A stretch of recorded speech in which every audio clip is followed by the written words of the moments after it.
네, 잠시 기도하겠습니다.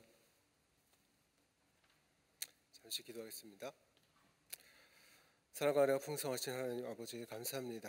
이 귀한 시간을 허락하여 주시고 또 주님의 영광을 바라보며 이곳에 모인 주님의 자녀들, 주님의 성도들을 주님께서 사랑하여 주시고 이 시간 가운데 함께해 주셔서 우리에게 힘과 능력을 부어 넣어 주심을 감사드립니다. 이 시간 모든 것을 주님께 받기오니 주님께서 이 시간 가운데서 모든 것을 주관하여 주시옵소서. 이 모든 말씀 예수님 이름으로 기도드렸습니다. 아멘. 네, 할렐루야. 네, 먼저 이 자리에 서게 해주시고 또 하나님께서 역사해 주셔서 또한 파키스탄 땅에서 주님의 일을 하게 해주시고 또한 지금 이곳에 나와서 주님 앞에서 또한 성도님 앞에서 말씀을 전할 수 있게 해주신 하나님께 감사드리고 또한 이 시간을 허락하여 주신 담임 목사님께도 감사를 드립니다. 오늘 본문 말씀은 요나서 1장 1절에서 3절까지 말씀입니다. 이 말씀은 제가 처음에 선교사로 부르심을 받을 때 그럴 때 저에게 준 그런 말씀이었습니다. 그렇기 때문에 이 말씀을 정말 오랫동안 마음에 품고 왔습니다. 처음에 제가 선교사를 하고자 다짐했던 그때가 바로 고등학교 입학한 다음에 그때 수련회 가서 그때 하나님 앞에 선교사를 하겠다는 그런 다짐을 했었습니다. 근데 그 이후로 30년이 흐른 후에 선교지로 떠나게 됐었던 것이죠. 그 30년이란 긴 시간 동안에 하나님께서는 과연 저에게 무엇을 원하셨고 제가 그 30년 동안에 행했던 일들, 겪었던 일들은 과연 하나님의 일에 어떻게 쓰임을 받을 수 있었을까 그런 생각을 하게 됐습니다. 하지만 30년간에 있었던 일들이 모든 것이 다 하나님께서 다 계획해 주신 그런 계획이었고 또한 그것을 하나 둘씩 이루어 나간 후에 또한 이곳에 보내게 되었습니다. 이 파키스탄 땅에 처음에 제가 갔을 때 마찬가지로 이 오랜 동안 훈련을 받고 또 하나님께 연단을 받고 많은 일들이 있었지만 막상 도착했을 때 또다시 처음부터 시작하는 것처럼 많이 어려움이 있었습니다.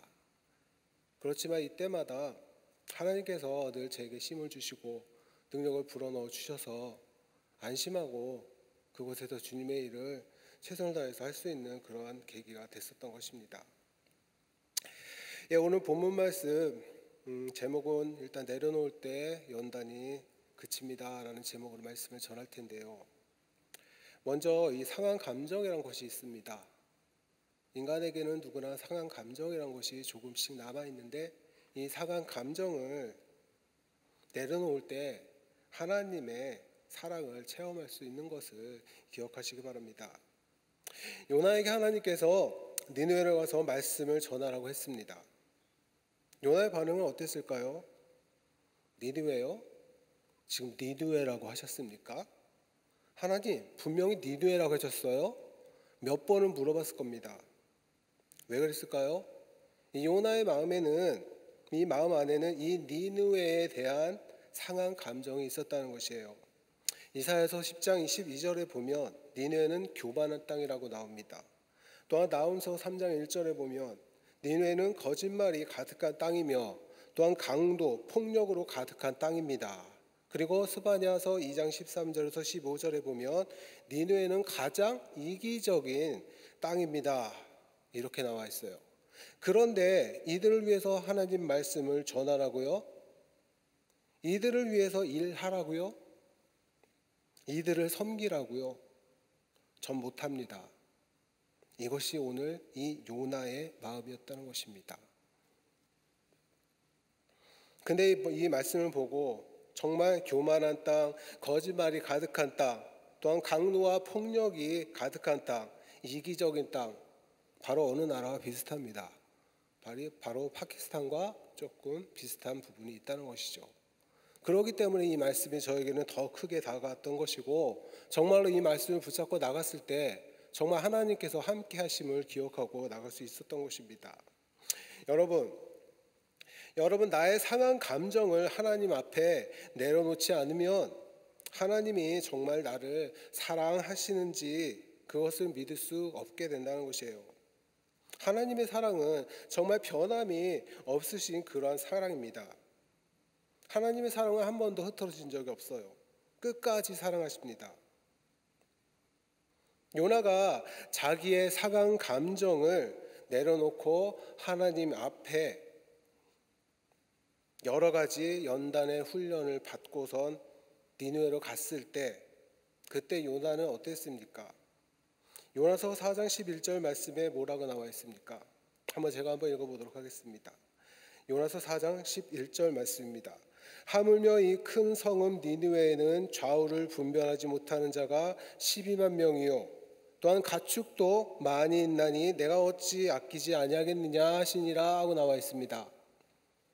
말씀을 바꿔볼까요? 제 마음에 와닿는 말씀이 이거였어요. 하물며 이 큰 나라 파키스탄에 좌우를 분별하지 못하는 자가 2억 2천만 명이요 가축도 많이 있나니 내가 어찌 아끼지 아니하겠느냐. 이 말씀이 바로 제가 파키스탄 땅에 처음 도착했을 때 제게 주었던 말씀이었어요. 우리가 볼 땐 이 무슬림 국가이기 때문에 이 무슬림 국가에서 어떻게 복음을 전하겠어? 저들을 어떻게 구제할 수가 있어? 왜 우리가 저들을 구제해야 돼? 저들이 왜 하나님을 알든 모르든 무슨 상관이야? 그럴 수도 있습니다. 하지만 하나님 입장에서 어땠을까요? 니느웨를 보는 입장과 똑같았다는 것이에요. 하나님 볼 때는 파키스탄이나 미국이나 한국이나 다 똑같은 하나님의 백성들이 있는 나라라는 것이에요. 다만 그 나라에서 있는 자들이 하나님의 뜻을 잘 분별할 수 있는지 없는지, 하나님의 뜻을 잘 받아들이는지 못 받아들이는지, 그 말씀을 들었는지 안 들었는지 그런 것에 대한 차이라는 것입니다. 하지만 결론적으로 볼 때도 하나님은 모든 나라 위에 함께 하신 하나님이시고 그 나라의 모든 세계의 백성들이 다 하나님의 자녀임을 기억하고 있다는 것이에요.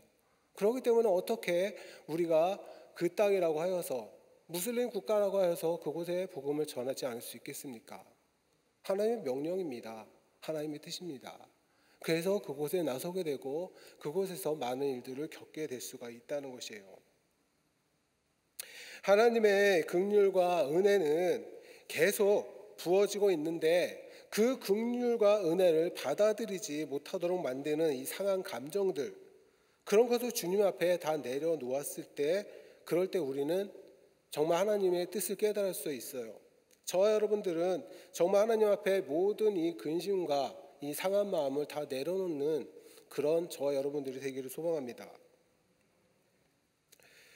또한 중요한 것입니다. 두 번째는요, 부분적인 순종을 내려놓을 때, 부분적인 순종, 그것이 뭔지 아십니까? 그렇습니다. 이 부분적인 순종을 내려놓을 때 나를 향한 하나님의 연단이 끝나게 되는 것이에요. 우리들 그렇습니다. 나는 왜 삶 가운데 늘 연단만 있는 것일까? 행복한 일이 있을 것도 같은데, 그럴 법도 한데 왜 삶의 모든 것이 다 어려움과 고난과 역경뿐이 없을까? 그렇게 생각하시는 분들 많을 것입니다. 근데 왜 그런지 아십니까? 오늘 모든 연단이 끝나는 것이 무엇인지를 간단하게 기억할 수 있는 시간이 되기를 소망하겠어요. 요나는 아시다시피 여러분들 생각할 때 어떻습니까? 요나는 불순종의 사람입니까? 순종의 사람입니까? 하나님의 명령에 순종했습니까? 불순종했습니까? 불순종했는지 순종했는지를 떠나서 요나라는 사람은 과연 순종의 사람이었을까요? 불순종의 사람이었을까요? 요나는요, 분명히 순종의 사람 맞습니다. 요나는 하나님의 음성을 들을 줄도 알았어요. 그리고 하나님의 음성을 사람들에게 전할 줄도 알았습니다. 그런데 문제는 온전히 이 온전한 순종의 사람이 아니었다는 것이지요. 그는 부분적인 순종의 사람이었다는 것이에요. 자기 생각하기에 좋다고 생각하는 것을 여기는 것에는 아멘하고 대답을 합니다. 그렇지만 내가 생각할 때 별로 좋지 않은 것 같아, 좀 틀린 것 같아, 그럴 때는 순종하지 못하는 그런 모습들을 볼 수가 있다는 것이에요. 자기가 보기에 좋은 부분만 선택해서 순종하라고 하는 것, 그것이 바로 부분적인 순종이라는 것이에요. 어느 정도 선에서 멈추는 그런 부분적인 순종의 삶이 바로 요나의 삶이었다는 것입니다. 오늘 본문을 보면 그것을 뭐라고 설명을 하고 있습니까? 요나서 1장 3절을 보면은 이러한 말씀이 있어요. 그러나 요나가 여호와의 얼굴을 피하려고 일어나 다시스로 도망하려 하여 욥바로 내려갔더니 마침 다시스로 가는 배를 만난지라. 여호와의 얼굴을 피하여 그들과 함께 다시스로 가려고 뱃삭스를 주고 배에 올랐더라 하고 나와 있습니다. 여호와의 얼굴을 피하려고, 또한 여호와의 얼굴을 피하여, 이렇게 두 번이 걸쳐서 여호와의 얼굴을 피한다고 나와 있습니다. 내 생각과 하나님의 뜻이 일치할 때는 하나님의 얼굴 아래 머물러서 하나님 감사합니다 하고 고백하지만, 내 뜻과 일치되지 않는 부분에 대해서는 하나님의 얼굴을 피하여 자기 마음대로 하려고 한다는 것입니다. 순종을 안 하는 것이 아니에요. 다만 온전히 순종을 하지 않는다는 것입니다. 여러분, 온전히 순종하지 않는 삶에는 연단이 끊이지가 않는 것입니다. 그런데 중요한 것은 순종 안 하기 때문에 삶에 연단이 있는 것입니까? 그것은 아닙니다. 순종을 안 하는 삶에 연단이 있는 것이 아니라 애초부터 시작하지 않는 사람에게는 아예 연단 자체가 없습니다. 그것은 무엇이냐? 하나님을 아예 믿지 않는 자들, 하나님과 전혀 상관없이 행동하는 사람들, 그런 사람들에게는 연단조차가 필요가 없다는 것이에요. 연단이 있다는 것도 큰 축복이라는 것입니다. 왜요? 그것은 바로 하나님을 받아들인 사람이고 하나님께서 내 자녀라고 인정했기 때문에 그들을 연단하기 때문에 그런 것이죠. 그렇기 때문에 연단은 바로 단련을 한다고 할 수가 있는 것인데, 아무나 단련을 하는 것이 아니에요. 기본적인 베이스가 있는 자들이 단련을 하는 것이지, 전혀 아무것도 없고 받아들일 생각도 없는 자에게 연단이 있을 수가 없다는 것입니다. 그런 뜻에서 여러분들 삶에 연단이 끊이지 않는다는 것은 바로 무엇입니까? 끊이지 않게 끊임없이 하나님께서 여러분들을 지켜보고 계신다는 것이에요. 그리고 여러분의 삶을 끊임없이 이끌어주고 계신다는 것, 그것이 바로 연단이 이어질 수 있다는 것입니다. 제가 울산에서 조그마한 개척교회를 했습니다. 개척교회라면서 개척교회 담임 목사를 하면서 생활했을 때, 그때 새벽에 나오시는 성도님들 중에 한 분 저에게 찾아왔어요. 제가 있던 교회에서는요, 새벽 예배에 나오시는 성도님들이 주일 예배에 나오는 성도님들보다 많았습니다. 어떻게 보면 대단하다 생각할지 모르겠지만 주일 예배는 10명이 채 안 나왔다는 것이에요. 처음 개척했을 때 2년 정도 개척을 하다가 이 선교지로 가게 됐는데, 2년 정도 있는 동안에 주일에 10명 이상 넘어가지가 않는다는 것입니다. 근데 새벽에는 10명이 넘어가더라고요. 그런 걸 볼 때 정말 우리는 하나님께서 지켜주셔서 새벽 예배가 부흥하게 되겠구나, 그런 생각을 했습니다. 그런데 어떤 성도님이 저에게 찾아왔어요. 그러면서 얘기를 합니다. 목사님, 저는 정말 열심히 산다고 살고 정말 신앙생활도 열심히 하고 정말 주님께 누가 되지 않도록 노력을 하고 있는데 왜 제 삶의 연단이 끊이지 않을까요? 왜 연단은 계속 이어지는 것일까요? 그러면서 저에게 하소연을 했습니다. 오늘 요나서의 말씀에 기초해 보면요, 부분적인 순종이 끝날 때, 그때 내 삶의 온전한 순종을 결단할 때, 그때가 바로 연단이 끝나는 때인 줄 믿습니다. 요나는 이 하나님의 음성을 듣고 니느웨로 가야만 했습니다. 그런데 니느웨는 너무 가기 싫었어요. 다른 건 다 순종해도 이 부분만은 절대로 순종하고 싶지 않았던 것이 바로 요나의 마음이었다는 것이에요. 일단 하나님 말씀에 순종해야 하니까 떠나긴 하는데, 그런데 자기 마음대로 욥바라는 항구로 갔고 마침내 다시스로 가는 배가 있으니까 배에 올라타게 됩니다. 하나님은 분명히 니느웨로 가라고 하셨는데 요나는 목적지와 정반대의 길로 떠나면서 하나님과 이 순종에 대해서 협상을 하고 타협을 하려고 했다는 것이에요. 여러분, 그렇게 됐을 때 어떤 일이 벌어졌습니까? 오늘 본문 4절에 보면 하나님께서 요나가 탄 배에 큰 바람을 일으키셨고 큰 풍랑을 만나도록 했습니다. 연단이 끝나지 않는 삶, 연단이 계속되는 삶은 하나님을 모르는 삶이 아닙니다. 하나님을 알고 복음의 은혜도 알고 복음의 은혜도 만났던 그런 사람인데, 문제는 아직도 하나님이 주인이 되지 않고 내가 주인 되어서 선별적인 순종의 삶을 살고 있다는 것입니다. 부분적인 순종의 삶, 이 정도면 됐어. 적당히 타협하고자 하는 삶에는 중요한 특징 하나가 있습니다. 그 특징이 무엇인 줄 아십니까? 그것은 자기가 주인이 된다는 것이에요. 우리 삶에 하나님이 주인이 되어야 됩니다. 하지만 부분적으로 순종하는 자들 삶에는요, 내가 주인이 되고 있다는 것이에요. 하나님이 말씀하시면 무슨 말씀이든지 그대로 순종하는 삶이 아니라 내가 주인이기 때문에 하나님 일단 말씀해 보세요. 제가 듣고 판단해서 하든지 말든지 결정해 볼게요. 이것과 마찬가지라는 겁니다.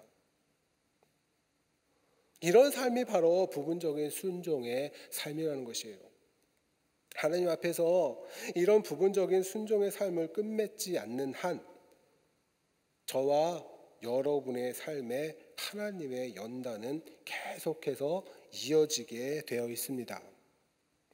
이 시간 이후 저와 여러분은 자기중심적인 신앙의 삶에서 온전히 벗어나서 내 중심이 아닌 하나님의 중심으로 살기로 결단하기를 주님의 이름으로 축복합니다. 일단 말씀은 마치도록 하겠습니다. 순종이란 무엇입니까? 순종에는 바로 내가 없습니다. 주님께서 내가 감당할 수 없는 사명을 맡겼다는 그런 생각이 들 때 내 머릿속을 깨끗하게 비우십시오. 내 머릿속을 비웠을 때에 하나님의 생각과 하나님의 지혜, 하나님의 지식으로 채워주실 것입니다. 내 머릿속을 비울 때 비로소 순종할 수 있다는 것이에요. 우리의 삶은 순종의 삶으로 살아가야 합니다. 부분적인 순종의 삶이 아닌 전적으로 온전한 순종의 삶을 사는 저와 여러분들이 되기를 주님의 이름으로 축원합니다.